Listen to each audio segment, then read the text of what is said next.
Assalamualaikum warahmatullahi wabarakatuh. Selamat siang semuanya. Waalaikumsalam warahmatullahi wabarakatuh. Selamat siang. Kami dari kelompok 2 yang terdiri dari saya, Naifanu Nabilah, Nabila Mulyana, Karina, Ihsan Cahya, Razan Ridarmawan, akan mempresentasikan distribusi statistika diskrit dan kontinu. Ya. Statistika adalah ilmu yang mempelajari cara mengumpulkan data, mengolah data, menganalisis data, menarik kesimpulan dari data sehingga membantu kita membuat keputusan berdasarkan data. Terdapat salah satu cabang statistik yaitu statistik inferensial.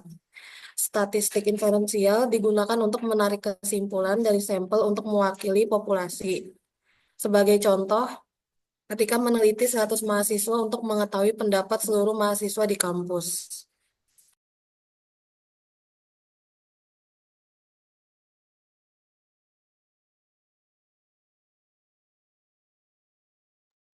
Selanjutnya ada distribusi probabilitas, yang dimana distribusi ini cara menggambarkan kemungkinan suatu kejadian terjadi. Misal kayak nilai probabilitas tuh berada antara 0 sampai 1, yang dimana 0 tidak mungkin terjadi, 1 pasti terjadi.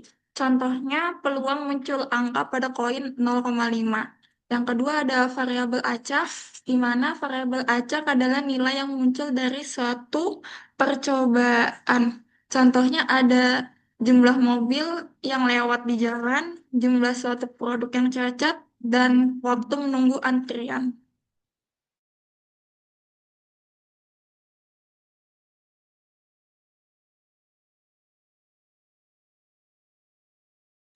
Selanjutnya ada distribusi diskrit. Distribusi diskrit ini adalah distribusi probabilitas untuk variabel acak yang nilainya itu dapat dihitung satu per satu. Biasanya nilainya itu berupa bilangan bulat seperti 0, 1, 2, 3, dan seterusnya. Pada distribusi diskrit ini juga jumlah seluruh probabilitasnya dari semua kemungkinan harus sama dengan satu. Jadi distribusi ini tuh biasanya digambarkan menggunakan probability mass function atau biasa disebut PMF. Contohnya yang pertama itu jumlah pelanggan yang datang ke toko biasanya dalam 1 hari. Terus yang kedua jumlah kendaraan di persimpangan. Yang ketiga jumlah produk cacat dalam produksi.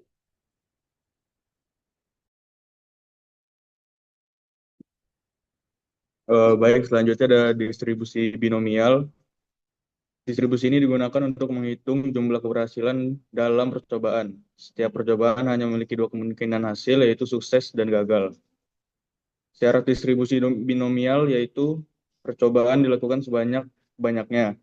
Yang kedua, ada probabilitas sukses tetap.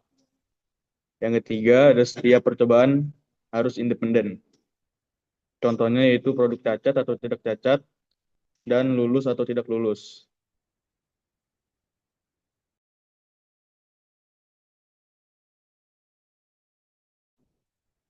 Baik, di sini ada distribusi Poisson.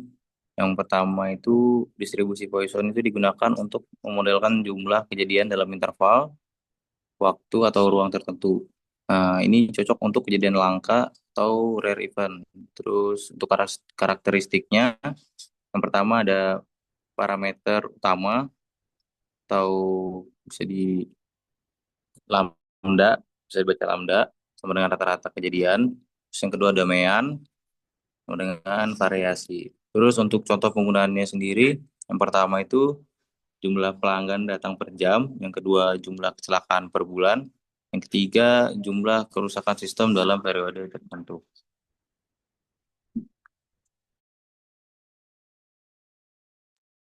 Selanjutnya, distribusi hipergeometrik digunakan ketika pengambilan sampel tanpa pengembalian dari populasi terbatas. Memiliki karakteristik yang pertama, populasi berjumlah N, kedua, terdapat K objek sukses, ketiga, sampel yang diambil sebanyak N. Contohnya yang pertama, inspeksi kualitas produk dalam satu lot produksi, kedua, pengambilan sampel barang dari gudang.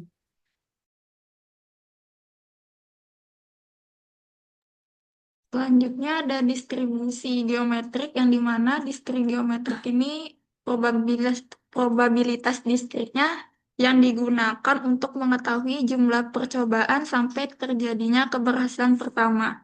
Jadi setiap percobaan memiliki dua kemungkinan hasil. Yang pertama ada sukses dan gagal dengan peluang yang tetap dan independen. Contohnya jika P sama dengan 0,3, maka peluang sukses pertama pada percobaan keempat adalah 0,1029 atau 10,29%.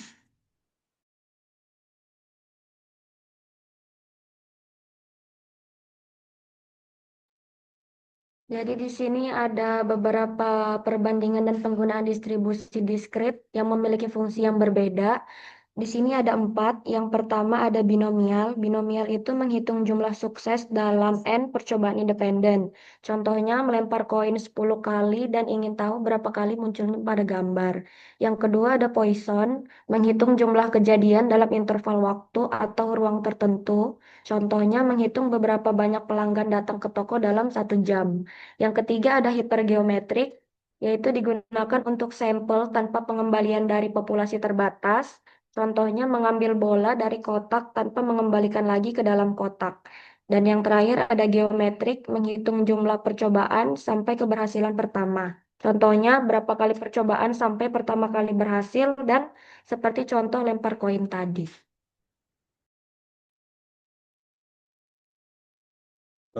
Jadi kesimpulan yang dapat kita ambil dari materi ini yaitu statistika digunakan untuk mengolah dan menganalisis data agar dapat menarik kesimpulan dan membantu pengambilan keputusan. Dalam distribusi probabilitas diskrit, terdapat beberapa jenis distribusi seperti binomial, Poisson, hipergeometrik, dan geometrik, yang masing-masing digunakan sesuai dengan karakteristik, data, dan tujuan analisis. Oleh karena itu, pemilihan distribusi yang tepat sangat penting agar hasil analisis menjadi lebih akurat.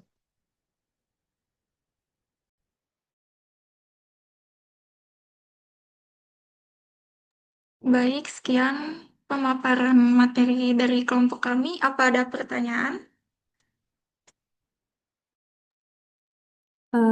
Perkenalkan, saya Salsabila Rizky Ramadhani. Saya izin bertanya, mengapa pemilihan distribusi probabilitas ini yang tepat penting dalam analisis data? Terima kasih. Terima kasih. Bisa ada pertanyaan lain? Biar sekalian dijawab.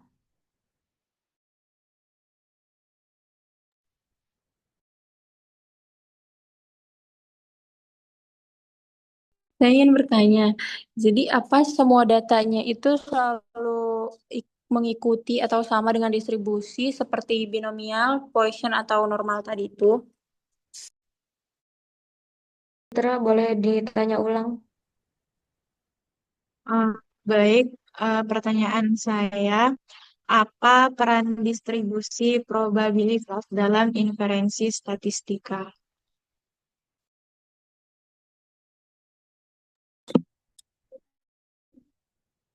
Baik, perkenalkan nama saya Sancaya Nugraha 247040173. Izin menjawab pertanyaan dari Mbak Salsa tadi. Jadi, apa tadi pertanyaan Mbak? Sorry, bisa diulang? Mengapa pemilihan distribusi probabilitas yang tepat ini penting dalam analisis data? Karena setiap distribusi itu dia memiliki karakteristik yang berbeda. Jadi, distribusi yang digunakan ini tidak sesuai dengan jenis data, maka hasilnya dan kesimpulannya bisa jadi tidak akurat. Mungkin seperti itu.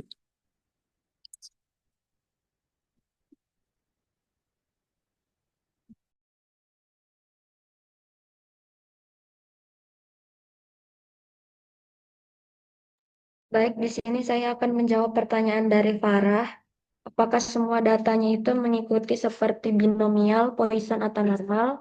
Jawabannya itu tidak selalu, karena data nyata itu sering dipengaruhi oleh banyak faktor, seperti kesalahan pengukuran atau jumlah sampel yang terbatas.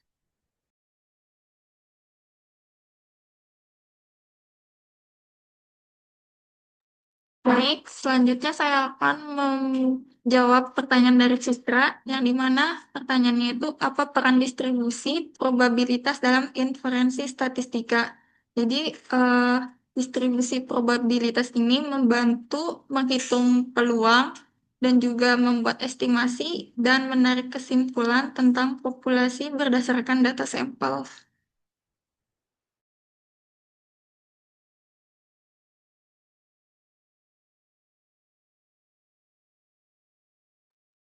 Ada lagi yang ingin bertanya? Jika tidak ada, maka saya akan tutup presentasi dari kelompok kami. Mohon maaf jika banyak kesalahan kata. Saya akhiri. Wassalamualaikum warahmatullahi wabarakatuh. Waalaikumsalam warahmatullahi wabarakatuh.